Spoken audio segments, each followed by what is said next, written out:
Hello అండి, అందరూ ఎలా ఉన్నారు? మేమైతే చాలా బాగున్నాం. మీరు బాగుండాలని మనస్ఫూర్తిగా కోరుకుంటున్నాం. ఇవాళ మా ఇంట్లో రెసిపీ వచ్చేసి దోసకాయ టమాటో. దోసకాయని నీట్గా కడిగేసి పొట్టు తీసేసి, మేము గింజలు తినము, అందుకనే గింజలు కూడా తీసేసి నీట్గా చిన్నగా కట్ చేసి పెట్టుకున్నాను. అందుకోసం టమాటో కూడా సరిపోయన్ని కట్ చేసి పెట్టుకున్నాను.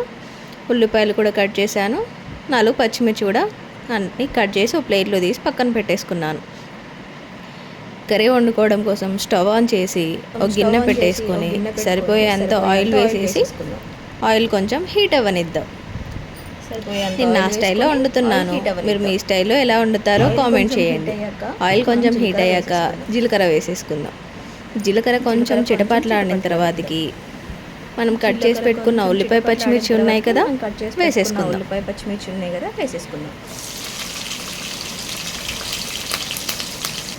ముక్కలన్నీ వేసేసుకొని ఉల్లిపాయలు పచ్చిమిర్చి వేసేసుకున్న తర్వాత సాల్ట్ వేసేసుకుందాం. సాల్ట్ ఎందుకు వేసుకుంటామో తెలుసు కదా, కొత్తగా చూసే వాళ్ళు అయితే తెలిస్తే కామెంట్ చేయండి.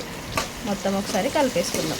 లేదు తెలియదు అనుకుంటే ఫస్ట్ నా స్టైల్లో అని చెప్పాను కదా, వీడియోస్ చూడండి తెలుస్తుంది. వండుతాను. ఇది మా వేసేసుకొని మొత్తం ఒకసారి కలిపేసుకుందాం. అంటే మనకి కర్రీ తొందరగా ఉడికిపోతుంది.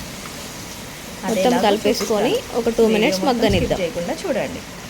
ఇంతకుముందు నా స్టైల్ అని చెప్పా కదా, కాదు మా అత్తయ్య స్టైల్ ఇది. నేను నార్మల్గానే వండుతాను, మా అత్తయ్య ఇలా చేసేస్తారు. కానీ ఎలా వండినా టేస్ట్ మాత్రం చాలా బాగుంటుంది.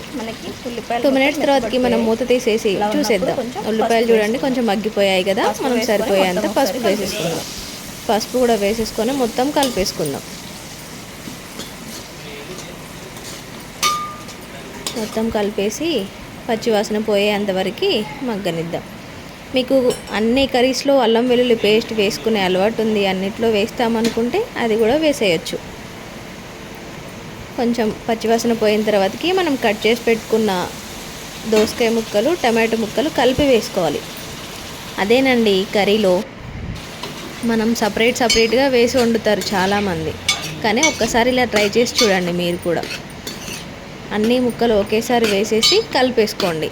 మనకి దోసకాయ ఉడకడానికి టైం పడుతుంది, టమాటో కూడా ఉడకడానికి టైం పడుతుంది. రెండు కలిపి వేసుకోవడం వల్ల సేమ్ ఒకేసారి రెండు మగ్గిపోయి మెత్తగా అయిపోతాయి. ముక్కలు వేసిన తర్వాతకి ఒకసారి కలిపేసి 2 మినిట్స్ మూత పెట్టేద్దాం. 2 మినిట్స్ తర్వాతకి మూత తీసేసి కొంచెం సాల్ట్ వేసేసుకొని కలుపుకుందాం. సాల్ట్ వేసుకోవడం వల్ల టమాటోలో ఉన్న వాటర్ కూడా ఇంకా మొత్తం ఉడికిపోతాయి. మొత్తం కలిపేసి మూత పెట్టేసి ఒక 3 మినిట్స్ ఉడకనిద్దాం. చూసారు కదా, మనకి మొత్తం వాటర్ వచ్చేసాయి. నేను కర్రీ పొయ్యి మీద పెట్టేసి బయట కొంచెం పని చేస్తుంటే కొంచెం అడుగంటుకుంది. గబగబ వచ్చేసి చూసేసరికి ఇంకా పూర్తిగా అడుగంటలేదు, కొద్దిగా అడుగంటేసింది.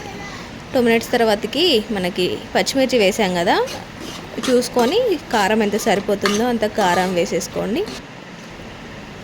సాల్ట్ ఇంతకుముందు నేను పచ్చిమిర్చి ఉల్లిపాయల మీద వేసాను, అలాగే టమాటా దోసకాయ ముక్కల మీద కూడా వేసాను కాబట్టి మాకు అది సరిపోతుంది. లేదు అనుకుంటే టేస్ట్ చూసుకొని సరిపోకపోతే ఇంకొంచెం వేసేసుకోవచ్చు.